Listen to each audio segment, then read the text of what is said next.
guys high like gymnasts. Look at this. For the kids. That's for you.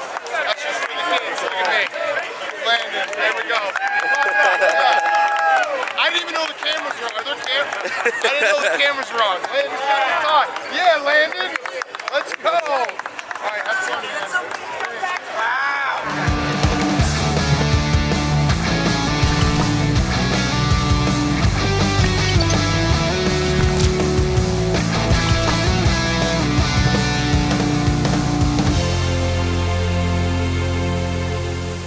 Hi, my name is Jake Marsh. It's always been my lifelong goal to become a top network play-by-play broadcaster. My first job out of school was with the University of Vermont men's basketball team doing play-by-play for radio. I landed an internship here with Part of My Take, and since then I've been lucky enough to call some really cool events for this company.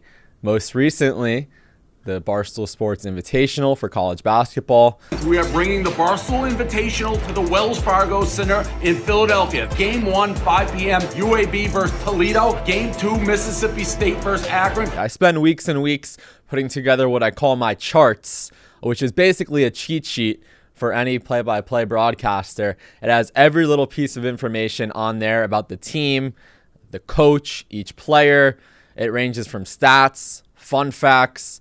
So tip-off for the first game wasn't until about 5 o'clock Eastern time. I got to Wells Fargo Center at 10 a.m. sharp because each of the 4 teams participating do, which is normal for all college basketball teams, they do what's called a morning shoot-around the day of the game. I go into the arena knowing that I have the basic idea of what the players look like, their numbers, the coaches, but then I just observe for a little bit. I always like to go to shoot-around the day practice for basketball, obviously, because after they're done with this, I'll try to grab the head coach, try to get some nuggets. And it's important to sit down and try to track down the SID for each team, which is the Sports Information Director. They're basically a walking encyclopedia for their team. The SID will introduce me to the head coach for each team, and that's where I can get like a little bit more background information.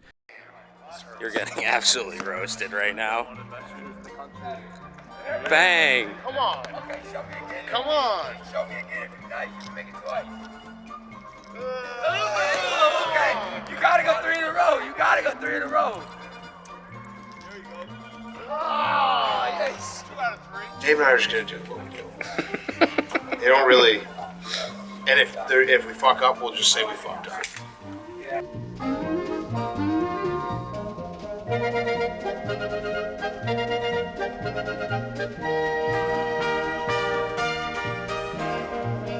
Bad pass, Jerry. If we try to be ESPN, we'll be the biggest losers in the world. That's what we got Jake for. I'm not calling him a loser. I'm saying he's the one who's gonna control the ship. That actually makes it like I'm not nervous at all because of that. Like he's the actual call of the game is what people like care about, like saying the right names and stuff. He's got it. Fuck. Once each team finished, we got into our rehearsal portion. We're about to do our rehearsals, so we're going to see all the elements for the open, and I'm going to pre-tape some of the open parts. 1, 2, 3, 4, 5, 6, 7, 8, 9, 10. Yeah, I hear it's just a buzz right now, though. Loud buzz. UAB and the over. UAB and the over. We were just doing a dress rehearsal, and Jake goes, "Okay, thanks so much, Jeff D-Lo. It is back to the action. It's 8-4 UAB in the first media timeout." The over's fucked. It's already fucked. In Jake's There's imaginary... money on the line. Jeff D-Lo will be giving out some Barstool Sportsbook bonus cap. After the second media timeout, it's 28-24. Why not just after the second media timeout? What a shocker. It's 65-62. We've never seen points like this. Big Cat was not happy with me whatsoever because he had mentioned he bet on the over. So even though it wasn't a real score, he didn't want that bad juju in the air in Wells Fargo Center.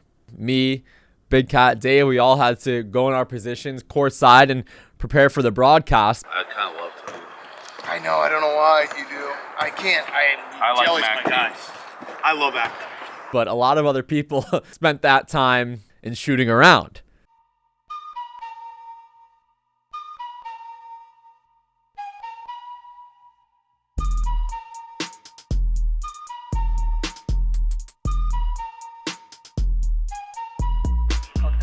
Come shoot with us.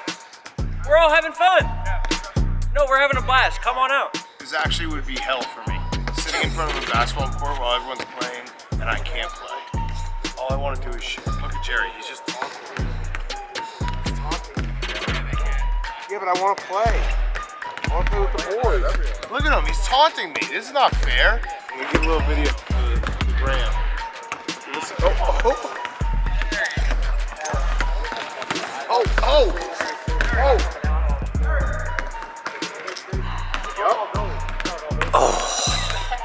That video, I look like Curry. What? I look like Curry in that video. Yeah. Faces that belong on campaign posters. It's killing me. For men with I could do as much prep as I wanted for this broadcast, and there was no true way to prepare for what was going to happen in the Barstool Sports Invitational, but that kind of made it exciting too, right? You don't know what's going to happen in the game. That's why you watch the game. And you also didn't know, in this case, what was going to happen in the broadcast.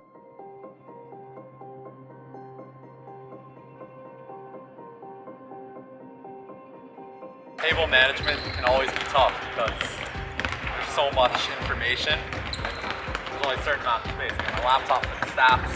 I've got my charts, the most important, the rundown. So that's why I like to get here early. Get settled. It's not about me. No, but just, you do your thing. You're going to be great.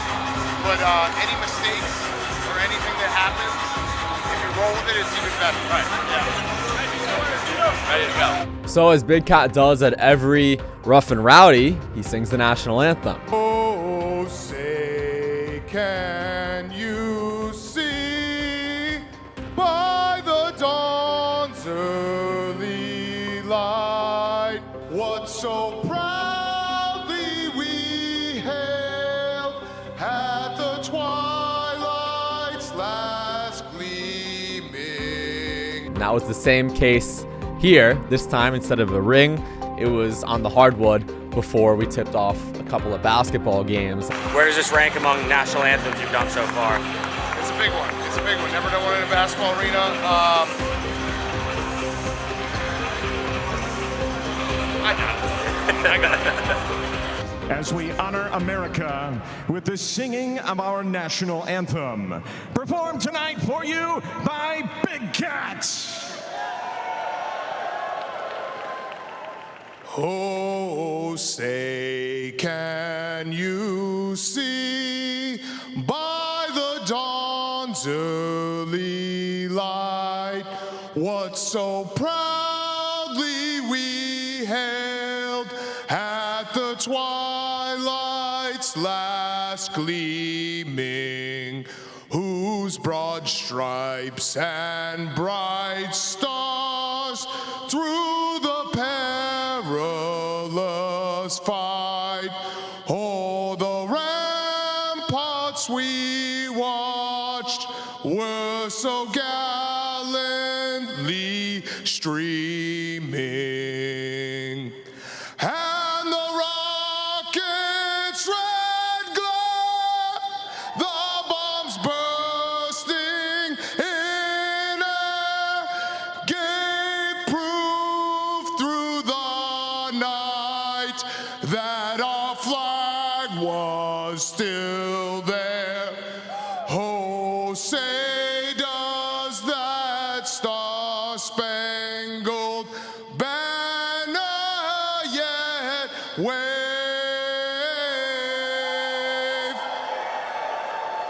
Oh, the land of the free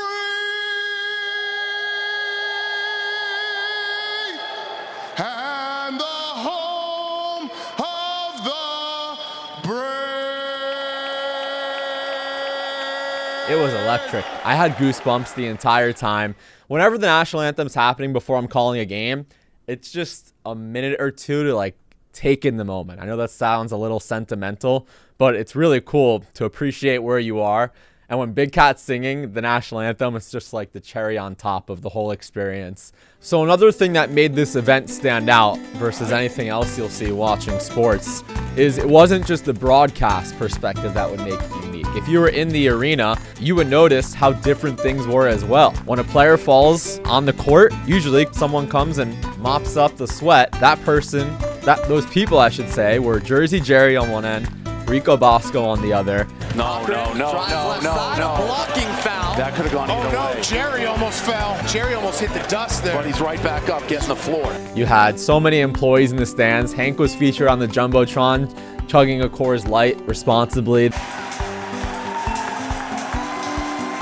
Jumbotron comes on, you're holding it there, you have no choice. I do what I had to do. We had Yak basketball at halftime, which was insane. They get this trophy, which is in front of us, the MVP award. From downtown at home in Philly is the first out. The hometown kid makes the shot. At halftime of the second game, there was like a company-wide half-court shot contest. Bosco again. Someone's got to make out of corner. Bosco. Now I'm going to have to listen to Bosco. I mean, he shot 8 times. 8 air balls.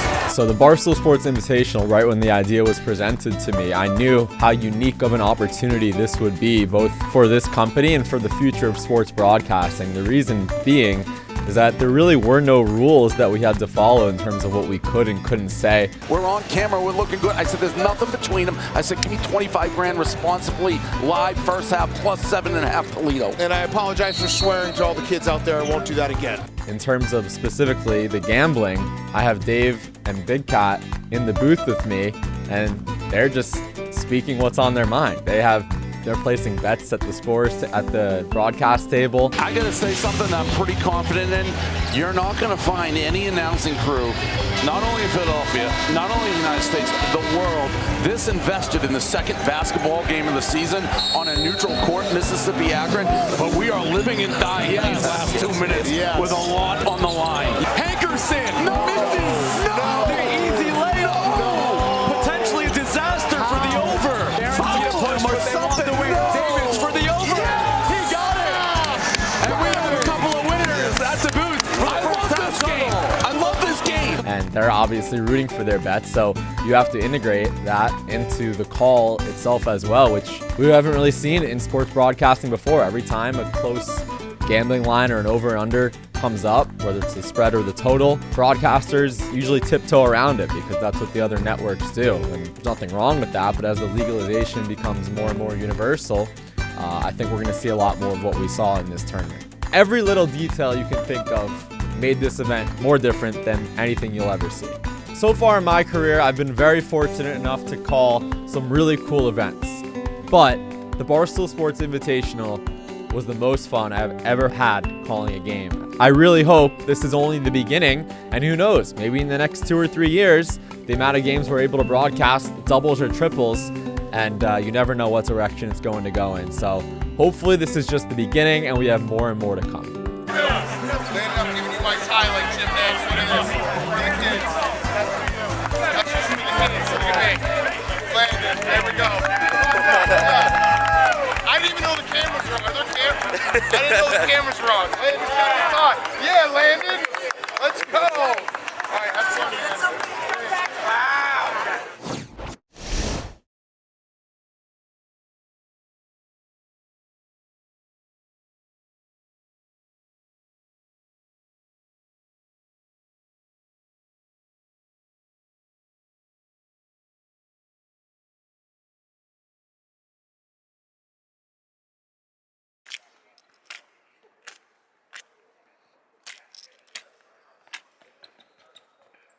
Do that one more time.